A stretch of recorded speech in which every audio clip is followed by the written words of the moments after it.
Shalom Bapak Ibu Saudaraku yang terkasih di dalam kasih Kristus. Kita kembali bertemu untuk mendengarkan firman Tuhan. Jangan lupa like dan subscribe. Tuhan Yesus memberkati kita semuanya. Bapak Ibu Saudaraku yang terkasih, apakah Anda percaya kepada Yesus? Kalau Anda orang yang disebut Kristen, maka Anda percaya kepada Yesus. Tetapi apakah Anda tipe orang yang menolak mujizat? Kalau jawabannya bingung Bu, atau mungkin percaya Bu, ya ini kita akan bahasnya secara detail Bapak Ibu Saudaraku. Ada orang bertanya, apakah mujizat itu masih berlangsung sampai sekarang? Ataukah mujizat itu berhenti pada saat murid-murid Tuhan itu sudah meninggal? Kita ini adalah orang-orang yang dipanggil, orang-orang yang dipilih. Kita sudah mendapatkan anugerah yang besar. Ketakutan yang paling besar bagi manusia adalah maut. Dan maut itu sudah dikalahkan dengan Yesus mati di kayu salib dan dibangkitkan kepada hari yang ketiga. Itu adalah mujizat yang terbesar bagi kita orang-orang percaya. Bapak Ibu Saudaraku, kalau ada beberapa orang Kristen merasa semua kejadian-kejadian yang ditulis di Alkitab itu terkadang di luar nalar manusia, sehingga sulit untuk dijelaskan secara ilmiah.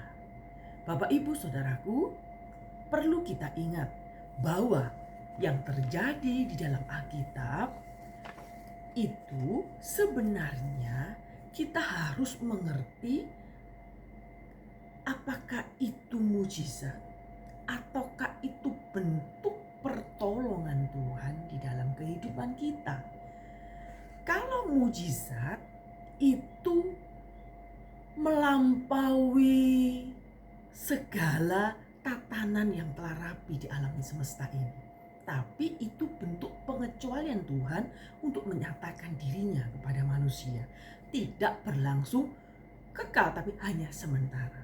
Mujizat ini tidak terjadi setiap hari Bapak Ibu Saudaraku. Tetapi pertolongan Tuhan, kasih setianya Tuhan, itu setiap hari kita nikmati. Ada orang dengan getol menuntut mujizat Tuhan terjadi. Pada saat mujizat tidak terjadi, ada orang-orang yang murtad. Bapak Ibu Saudaraku, jangan pernah salah dalam menyikapi firman Tuhan. Isu yang beberapa kali mencuat dalam diskusi dengan orang-orang Kristen yang terlihat sangat rasional, yaitu dengan alasan yang terkesan mereka meragukan mujizat-mujizat di dalam Alkitab. Kisah-kisah supranatural yang dianggap bertentangan dengan sains dan logika. Mereka sukar menerima semua ini sebagai fakta atau kebenaran yang layak dipercaya. Di sisi lain, sebenarnya kalau kita jujur, pada saat yang sama mereka tetap ingin mempertahankan iman mereka. Mereka tidak ingin menyangkali keyakinan mereka terhadap Kristus sebagai Tuhan. Ketuhanan Yesus dipandang sebagai harga mati yang tidak bisa dikompromikan. Maka pertanyaannya, percaya Yesus sebagai Tuhan, tetapi bisakah kita menolak mujizat yang ada di Alkitab? Ini dua hal yang tidak saling tolak menolak, tapi komprehensif Bapak Ibu.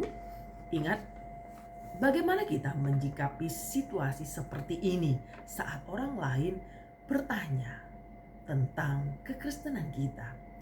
Apakah menolak mujizat di dalam Alkitab dan mengaku Yesus sebagai Tuhan itu bisa dipisahkan? Ya, saya katakan tidak bisa dipisahkan Bapak Ibu. Apakah dikotomi semacam ini bisa dibenarkan? Ya, tidak bisa ya Bapak Ibu ya. Jika kita menggumulkan pertanyaan ini sesuai dengan petunjuk yang ada di Alkitab, tentunya kita akan menemukan bahwa sikap di atas memang tidak selaras. Sikap itu menyiratkan ketidakkonsistenan yang fundamental. Sebenarnya di Alkitab itu konsisten, Bapak Ibu Saudaraku. Alkitab mengajarkan bahwa bukti utama ketuhanan adalah kebangkitannya. Itu adalah mujizat yang terbesar dalam Roma pasal 1 ayat 4. Kalau kita membacanya, Roma pasal 1 ayat ke-4, dan menurut roh kekudusan dinyatakan oleh kebangkitannya di antara orang mati bahwa ia adalah anak Allah yang berkuasa, Yesus Kristus Tuhan kita. Bapak Ibu Saudaraku, Alkitab itu konsisten, maka Anda tidak perlu meragukan mujizat yang ditulis di dalam Alkitab tentunya ya Bapak Ibu Saudaraku. Di dalam Kisah pasal 2 ayat 32 sampai 35, hal yang senada diucapkan Petrus di dalam khotbahnya, yaitu setelah memberitakan kebangkitan Kristus dan kenaikannya di antara orang mati, bahkan ia adalah anak Allah yang berkuasa, Yesus Kristus Tuhan kita. Pendeknya, gampangannya Bapak Ibu Saudaraku, ketuhanan Yesus itu tidak mungkin dipisahkan dengan kematian dan kebangkitannya. Sedangkan kematian dan kebangkitannya adalah mujizat yang terbesar. Bapak Ibu ya, jika bukti ketuhanan adalah kebangkitannya, bagaimana mungkin orang Kristen, saya dan saudara, meyakini Yesus sebagai Tuhan tetapi menolak mujizat? Itu kan sesuatu yang tidak layak ya. Jadi tidak konsisten. Bukankah kebangkitan Yesus itu merupakan mujizat ya Bapak Ibu Saudaraku? Jadi penolakan terhadap historisitas mujizat tidak sejalan dengan keyakinan terhadap Yesus sebagai Tuhan itu dibuktikan itu melalui mujizat kebangkitannya. Jadi Bapak Ibu Saudaraku, kalau ditanya banyak orang, apakah di dalam Alkitab itu semua yang dilakukan itu mujizatnya itu bisa dinalar kah? Apakah itu hanya legenda kah? Apakah itu hanya cerita nenek moyang?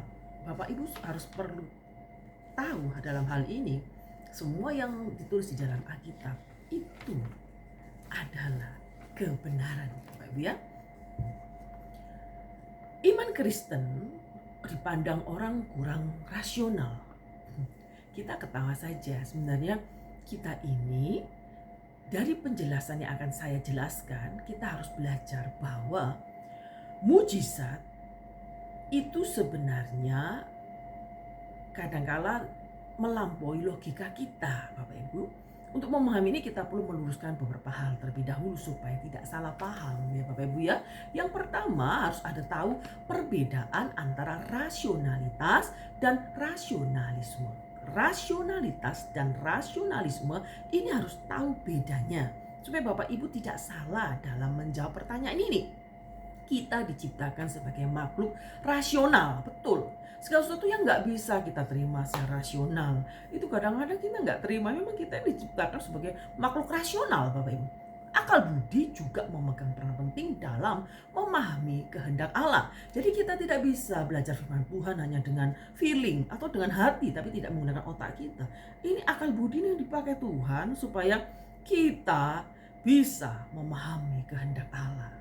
Dalam Roma pasal 12 ayat 2. Walaupun demikian ya Bapak Ibu ya, rasionalitas berbeda dengan rasionalisme. Rasionalisme itu apa sih Bapak Ibu Saudaraku? Rasionalisme itu adalah sebuah paham atau ideologi, ada isme-ismenya, itu biasanya ideologi. Menjadikan rasio sebagai standar kebenaran yang tinggi. Bapak Ibu ya, segala sesuatu yang dianggap tidak masuk akal itu langsung ditentang. Ya, itu namanya rasionalisme ya Bapak Ibu ya. Persoalannya ukuran masuk akal yang ditetapkan dalam orang tersebut itu yang bagaimana ya Bapak Ibu ya.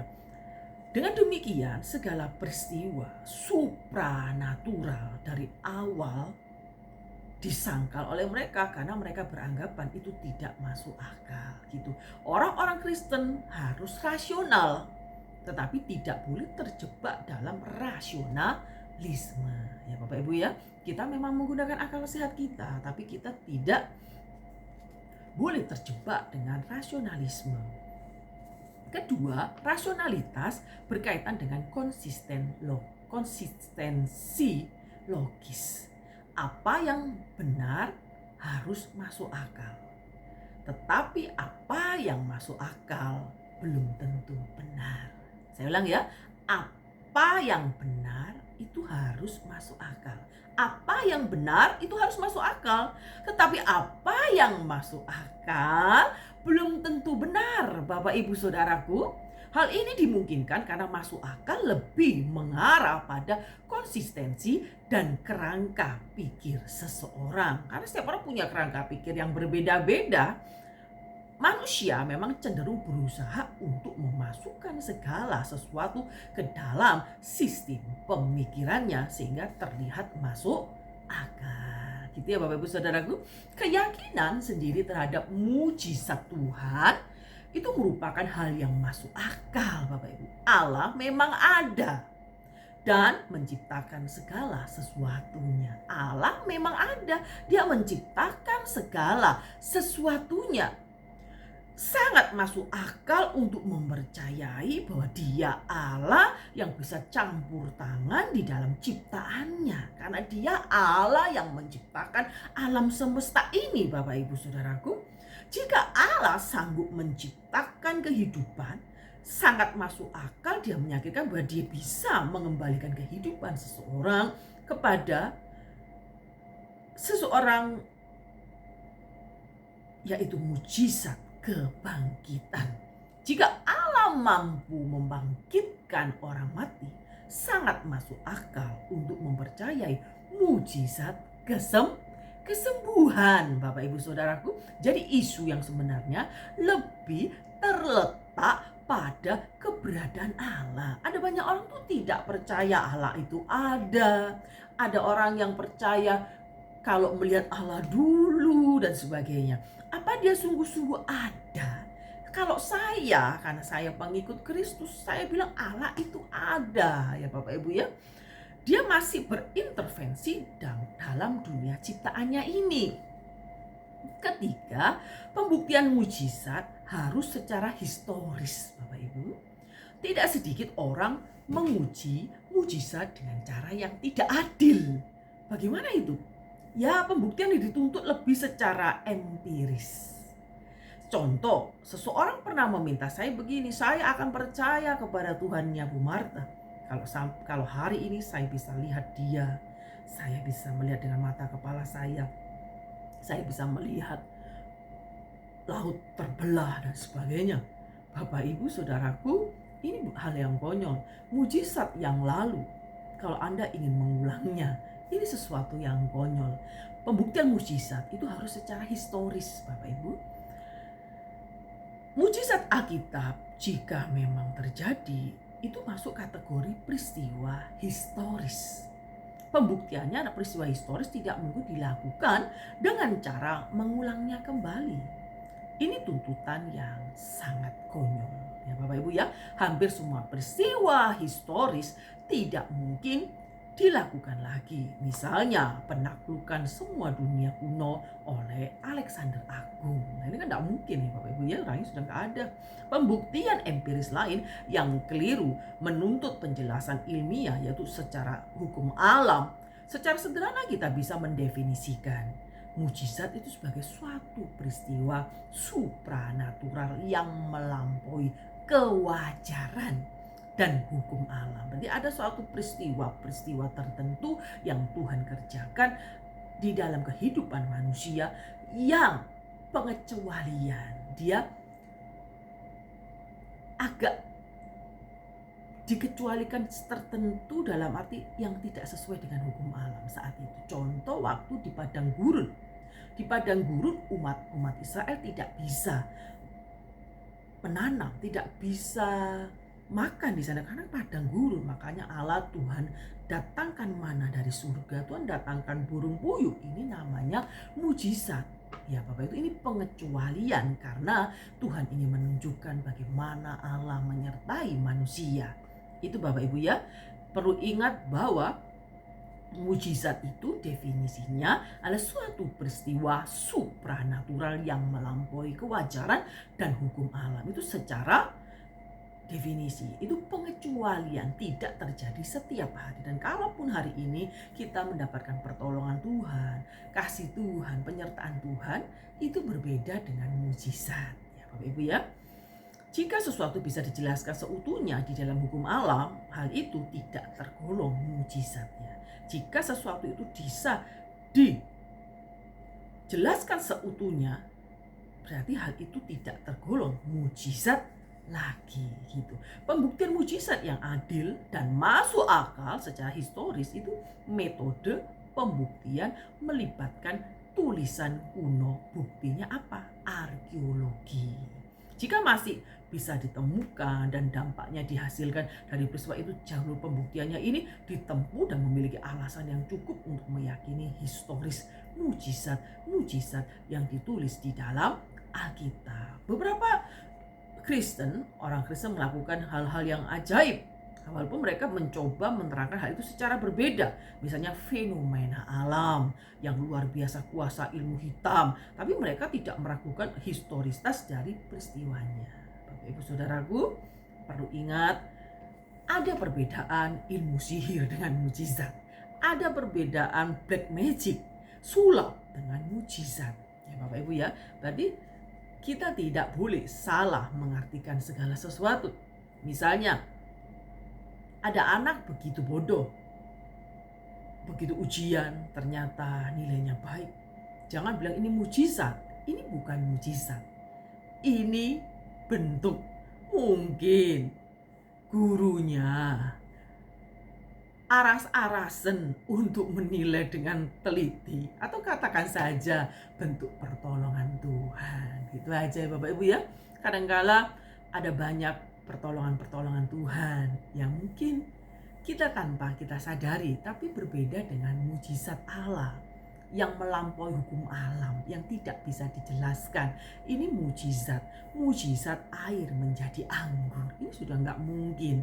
Jadi mujizat yang dilakukan Musa, ya itu mujizat.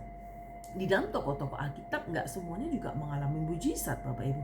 Ada beberapa tokoh yang mengalami mujizat seperti Elisa, Elia, ya.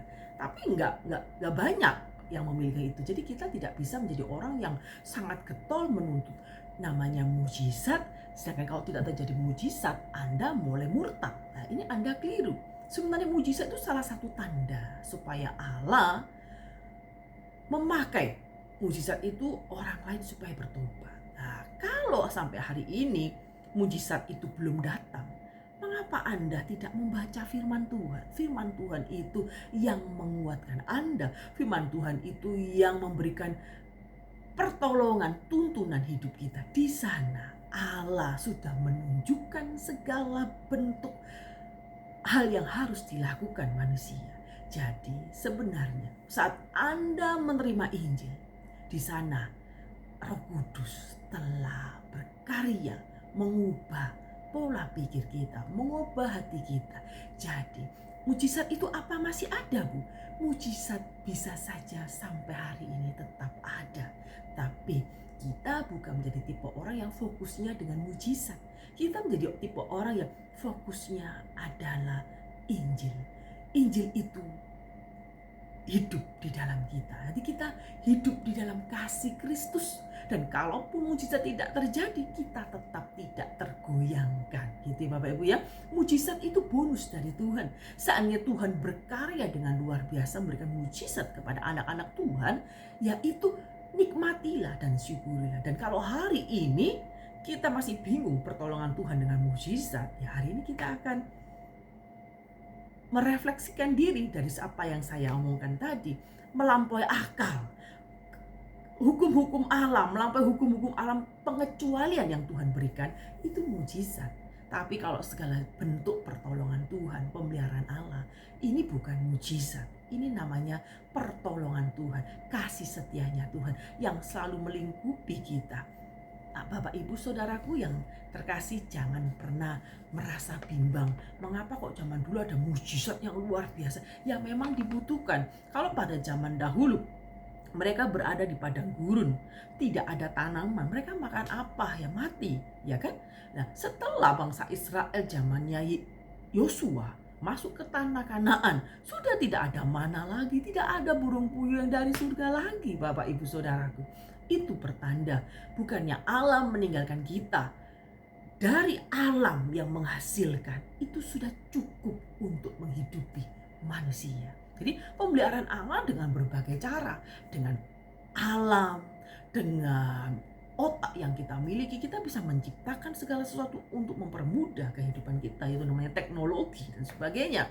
Bapak Ibu perlu tahu, jangan jadi orang Kristen yang getol mencari mujizat Tuhan, dan jangan jadi orang Kristen yang tidak percaya dengan mujizat Tuhan.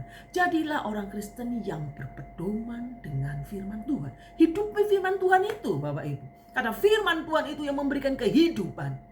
Mujizat itu adalah salah satu tanda supaya orang percaya. Dan kalau kita sudah percaya kepada Tuhan, kita hidup sesuai dengan firman Tuhan, kita hidup mempelajari firman Tuhan dengan benar, dan kita bisa berdampak, berimpact kepada orang lain, menjelaskan bagaimana kematian Yesus, bagaimana Allah membangkitkannya.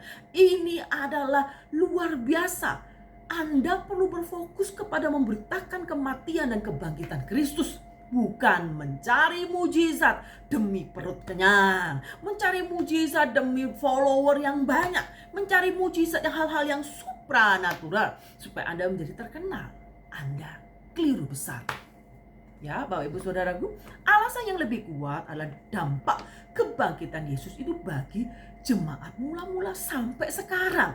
Ya Bapak Ibu ya, kalau kekristenan sudah hambar, tidak ada kuasa kebangkitan Kristus di dalamnya. Orang hanya mencari ketenaran, orang hanya mencari namanya, harta benda hedonisme, orang hanya mencari hidup yang nyaman saat mencari Tuhan. Berarti Anda orang yang sangat keliru. Anda datang kepada Tuhan hanya ingin melihat mujizat. Anda datang kepada Tuhan hanya ingin melihat perut Anda kenyang, hidup nyaman, kaya raya, sehat dan sebagainya. Itu Anda keliru. Anda harus hidup sesuai firman Tuhan. Hidup menjalani firman Tuhan. Bila kita berimpact bagi orang lain. Kuasa kematian dan kebangkitannya itu adalah mujizat yang terbesar. Itulah yang kita beritakan ke ujung dunia. Sampai orang tahu bahwa Yesus Kristus, dia rela mati di kayu salib dan dibangkitkan. Dia adalah Allah. Orang berpikir orang Kristen tidak rasional. Ya terserah Bapak, kita orang yang rasional menggunakan akal budi kita. Tapi kita bukan rasionalisme yang mengagung-agungkan segala sesuatu yang tidak masuk akal kita tentang semua. Kita bukan tipe-tipe orang seperti itu. Kadangkala ada mujizat-mujizat Tuhan yang di luar nalar kita, tetapi tetap ada di dalam real firman Tuhan. Jadi jangan senang hal-hal yang supranatural sehingga Anda kadang-kadang terjebak dengan iblis itu pandai. Seakan-akan menjadi malaikat terang padahal dia iblis. Maka Bapak Ibu jangan sampai terkecoh. Kisah ini dengan cepat menyebar diyakini sampai ke kota Roma 1 sampai 2 dekade dengan kebangkitan Kristus. Ini bukan legenda, bukan mitos. Ya Bapak Ibu ya, berita kebangkitan Kristus itu menggemparkan dunia dan sejarah mencatatnya. Kalau ada orang bilang Kristen itu membuat dan sebagainya, sejarah menuliskannya. Ada bukti arkeologis yang ada di sana. Silakan dibaca. Kalau Bapak Ibu hanya ngomong tapi tanpa membaca bukti sejarah, ya namanya omong doang ya Bapak Ibu Saudaraku ya. Perlu ingat, tanpa peperangan atau kebodohan bagi masyarakat yang luas, yang bersifat kekristenan membual dan sebagainya. Berarti Anda tipe-tipe orang yang tidak belajar sejarah. Kristen tidak lepas dari sejarah, Bapak Ibu ya. Tidak menjadi sangat masuk akal jika dikaitkan dengan kuasa kebangkitan Kristus. Sebagai penutup, kita perlu berhati-hati dengan dikotomi antara iman dan akal budi. Ingat Bapak Ibu, kita perlu berhati-hati dengan dikotomi antara iman dan akal budi. Antara Alkitab dan sains yang sering dipropagandakan oleh banyak orang. Alkitab dan alam sama-sama berasal dari Tuhan. Jika diteliti dengan benar, keduanya akan memunculkan kebenaran yang tidak saling bertentangan. Ya Bapak Ibu ya, yang bertentangan adalah Alkitab dengan naturalisme, dengan saintisme, dengan rasionalisme, naturalisme, menolak segala sesuatu yang supranatural. Saintisme menganggap segala jenis kebenaran bukti merupakan bukti secara ilmu alam yang secara empiris. Rasionalisme meletakkan pada rasio manusia sebagai standar kebenaran tertinggi dan satu-satunya bagi kita. Orang percaya, orang Kristen adalah orang yang percaya kepada Tuhan Yesus Kristus. Standar kebenaran tertinggi kita adalah kitab suci, yaitu Alkitab, yaitu firman Tuhan dalam 2 Timotius pasal 3 ayat 16 yang merupakan kebenaran yang menguduskan. Bapak Ibu Saudaraku, yang menjadi kesimpulan kita hari ini, apakah iman Kristen itu berlawanan dengan mujizat? Tidak. Iman Kristen dan mujizat tidak dapat dipisahkan. Apakah mujizat Allah itu telah selesai saat murid-murid Tuhan Yesus meninggal? Tidak. Mujizat Allah bisa saja terjadi sampai hari ini. Ya, sesuai dengan kebutuhan Bapak Ibu. Dan kalau pemeliharaan Allah melalui alam semesta, melalui akal budi kita, semuanya bisa membuat Anda baik-baik saja dalam karya salib Kristus. Lah, buat apa kita membingungkan mujizat? Mujizat itu suatu bonus yang Tuhan beri. Yang penting itu firman Tuhan. Firman Tuhan itu menjadi pedoman dalam hidup kita. Kita bukan menjadi orang Kristen yang getol mencari mujizat, kemana-mana mencari mujizat. Anda akan tertipu. Iblis pandai melakukan hal ini. Jangan menjadi orang Kristen yang hanya mencari Tuhan demi perut kenyang, mencari Tuhan demi kekayaan, hidup nyaman. Anda lupa mengikut Yesus ada memanggul salib. Anda harus ingat, orang Kristen harus memberitakan kuasa kematian dan kebangkitannya kepada orang lain supaya dunia tahu bahwa Yesus Kristus adalah Tuhan. Dia yang menyelamatkan kita. Karena kekhawatiran yang terbesar bukan terhadap mujizat. Kalau Thomas tidak akan percaya Yesus dibangkitkan sebelum dia menjujukkan tangannya ke lambungnya, dia tipe-tipe orang yang tidak akan percaya kalau tidak melihat dengan mata kepalanya.